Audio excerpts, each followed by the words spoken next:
बाळा की बाडी बाडी आता बाडी जर झाली तर नाराज गिराज होऊ नको कोणी.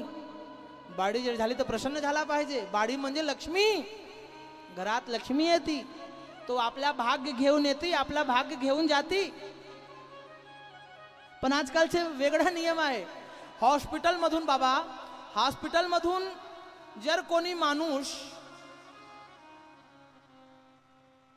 अंग्रेजीचे ओ की तरह तोंड करून बाहेर आला तर समजून घ्या की बाडी झाली आहे. आणि जर अंग्रेजीचे डब्ल्यू सारखे तोंड केले आहे समजा बाडा झाला. एवढे नालायक लोक आहे. बाडा आहे तर भजन म्हणत आहे आणि बाडी झाली तर त्यांना वाटत आहे की माझ्या डोक्यावर भार आला. अरे भार नाही आला, बाडा झाला तर शेवटी तो तुमचे डोकं फोडणार. बाडा झालं तर शेवटी तुमचे डोकं फोडणार. बाडी झाली ना तर शेवटी तुमचे डोक्याचे बोझ उतरणार. बाडी बाडी आज ही प्रत्येक ठिकाणात असं आहे की बाडा आई बाबाला सोडले आहे. बाडी आपल्या आई बाबाला घेऊन आपली घरी गेलेली आहे. सास सासरे सारखे आपली आई बाबाची ते सेवा करत आहे. कोण? बाडी. म्हणून बाळापेक्षा आम्हाला असं वाटते की बाडी जास्त चांगली आहे. पण आज आपले मोठे दुर्भाग्य,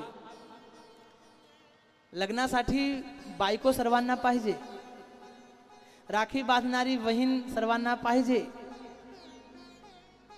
जेवण देणारी आई सर्वांना पाहिजे, पण मुलगी कोणाला नको पाहिजे. मुलगी जर गर्भात आली, पोटात आली तर लोक गर्भपात करावून टाकते. हे आम्हाला चुकीचे काम आहे, हे चांगला काम नाही आहे. महाराज, बेटे और बेटी में अंतर नहीं करना चाहिए. अगर बेटा वंश है तो बेटी अंश है. बेटा तो एक ही कुल को रोशन करता है, लेकिन बेटियां दो दो कुलों को रोशन करती हैं. बेटा एक ही कुल को रोशन करता है, लेकिन बेटियां दो दो कुलों को रोशन करती हैं. अगर बेटा वंश है तो बेटी अंश है, बेटा शब्द है तो बेटी अर्थ है, बेटा गीत है तो बेटी संगीत है. बेटियां हमारे घर की चलती फिरती हुई रौनक हैं. जिस दिन बेटी विदा हो जाती है ना, उस दिन सांझ को आंगण में बैठकर सगळे एकच गोष्टी सांगते, आज आमच्या घराची रौनक निघून गेली. आज आमच्या घराची रौनक निघून गेली. लग्न झाल्यानंतर तुमचे बाळ तुमच्याच घरात राहते आपली पत्नी सोबत, कधी तुमच्याशी चांगला बोलत नाही. पण लग्न झाल्यानंतर तुमची मुलगी सासरवाडी गेली तरीही संध्याकाळी सकाळी सगळे काम केल्यानंतर आई काय हालचाल आहे, बाबा काय हालचाल आहे, हालचाल घ्या शिवाय राहत नाही. बाळील हृदय रात्री दिवस आई बाबासाठी परेशान राहते. आणि बाळाला जास्त प्रेम आईवर होते तर बाळीला जास्त प्रेम बापावर होते. हो, बापावर. बाळाला जास्त प्रेम आईवर येते, बाळाला जास्त प्रेम आईवर येते. बाळ आईसाठी जास्त परेशान राहते तर बाळी आपल्या बापासाठी जास्त परेशान राहते. बाळी तिकडे गेल्यानंतरही तो विसरती नाही. फोन लावून बोलते, बाबा आपल्या तब्येतवर लक्ष द्या. कारण ते बाबाही आहे जे तिले आपला बाळ बेटी जैसे नहीं बेटा जैसे समझकर उसका पालन पोषण किया. बाप घर से बाहर से कहीं अगर घर में आता है तो सबसे पहले बेटी ही हाथों में गिलास लेकर रुमाल लेकर खड़ी जाती, बाबा पाणी घ्या. कधी कधी जर बाबा उदास येते तर बाडी बिचारी आईकडे जाऊन सांगते, काय माहित काय झालं आज बाबा उदास दिसते, काय माहित काय झालं. इसलिए महाराज बेटियों का आदर करना चाहिए. जब मारते हैं बेटे ना तब सहलाती हैं बेटियां. जब मारते हैं बेटे तब सहलाती हैं बेटियां. जब दर्द देते हैं बेटे तब मलहम लगाती हैं बेटियां. जब भोजन नहीं पूछते ना बेटे तब जीवन पूछती हैं बेटियां. जब घर से निकाल देते हैं बेटे तब घर में रखने को तैयार हो जाती हैं बेटियां. इसलिए हमें अपनी बेटियों का आदर करना चाहिए, बेटियों का सम्मान करना चाहिए। बेटी पैदा हो गई तो बोझ नहीं, बेटी अपना भाग्य लेकर आती हैं और अपना भाग्य लेकर जाती हैं। वह सौभाग्यशाली है जिसके घर में बेटियों ने जन्म लिया है, क्योंकि जिस घर में बेटी नहीं है वह घर घर नहीं, भूतों का डेरा है। तो बेटा पैदा हो तो भी भजन कीर्तन होना चाहिए, और बेटी पैदा हो तो भी भजन कीर्तन होना चाहिए। अब अगर किसी को बेटी पैदा हुआ तो भजन होगा कि नहीं होगा? कोना कोनाचे घरात होगा भजन?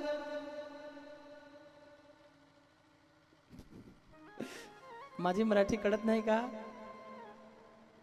जर आता तुम्हाला मुलगी कोणाला झाली, कोणाच्या घरात झाली, तुम्हाला नाही झालं, कोणाच्या घरात, आपल्या घरात बाळाला झाली, बाळीला झाली, तर मंगल गीत झालं पाहिजे की नाही? बधाई गीत झालं पाहिजे कि नहीं? होना ही चाहिए। इधर विश्वानर के भी घर में बड़ा आनंद हुआ है। विश्वानर ने भी भगवान देवादिदेव महादेव की स्तुति की है। बाबा कहते हैं, शिव नाम से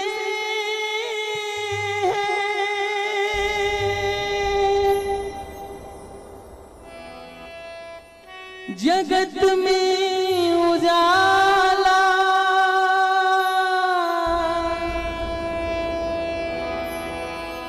हरि भक्तों के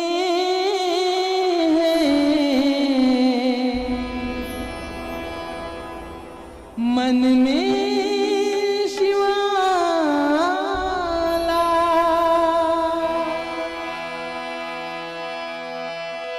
हे शंभु बाबा मेरे भोलेनाथ,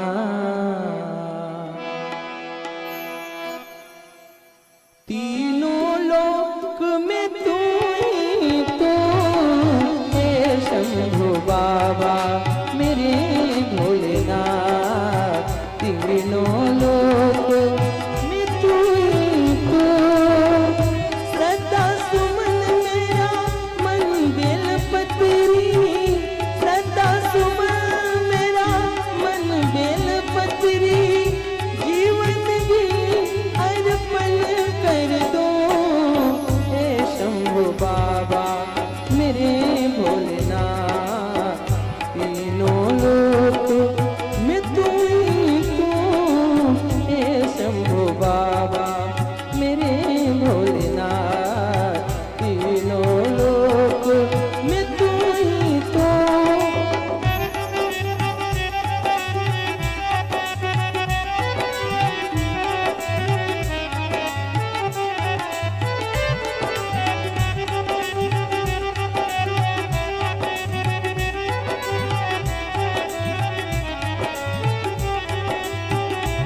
जग का स्वामी है तू, अंतर्यामी है तू, मेरे जीवन की अनमित कहानी है तू।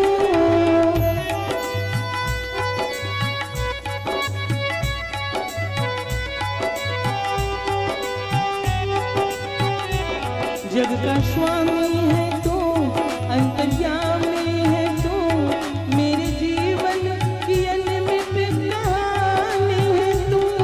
तेरी शक्ति अपार, तेरा पावन है द्वार, तेरी पूजा ही मेरा जीवन आधार।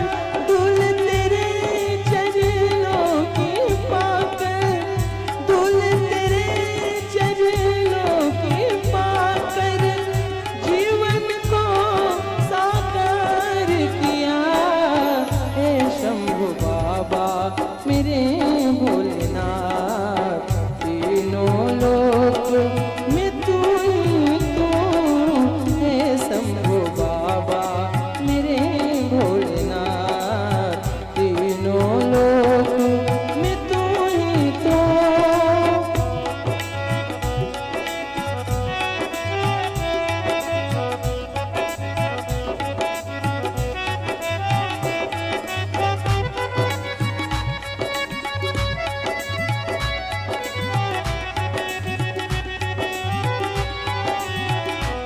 मन में है कामना कुछ और मैं जानू ना, जिंदगी भर करूं तेरी आराधना।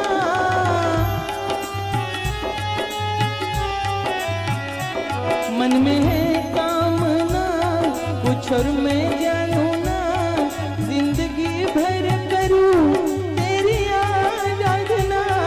सबकी पहचान दे तू मुझे ज्ञान दे, प्रेम सबसे करूं ऐसा वरदान दे। तूने दिया बल निर्बल को, तूने दिया बल निर्बल को, अज्ञानी को ज्ञान दिया।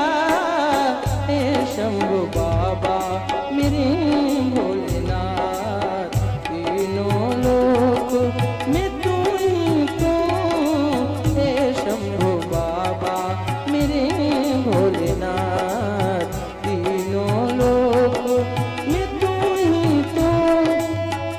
श्रद्धा सुमन मेरा मन दिल पतरी, श्रद्धा सुमन मेरा मन दिल पतरी, जीवन भी अर्पण कर दूं। हे शंभु बाबा मेरे भोलेनाथ, तीनों लोक में तू ही तो, तीनों लोक में तू ही तो, तीनों लोक में तू ही तो। बोलिए गौरी शंकर भगवान की। नमः पार्वती पते हर हर महादेव।